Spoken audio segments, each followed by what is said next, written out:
I'm Lewis from Fun Scientists, and right now I'm going to show you how to make a rocket.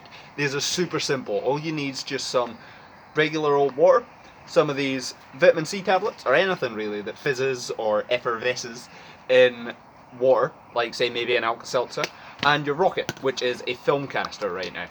You can use anything really with a clicky lid, something that will pop off, with a lid that pops like that, and has a lid that pops. So what you gotta do is you gotta fill your tub just about a quarter full with water. You don't need that much. Quarter full with water. You gotta take one of your vitamin C tablets. You gotta struggle to split it in half. You gotta take your tablet. You gotta take your lid. You gotta top your tablet in. Make sure the lid's tight. Turn it upside down, and your tablet fizzes inside the canister. It releases gas, CO2, into the canister, and that gas has to go somewhere. It fills up the canister, and eventually there's not enough room in the canister. It's quite small, right?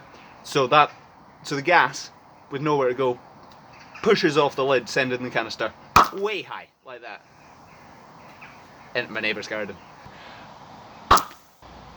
Sends the canister all the way up like that.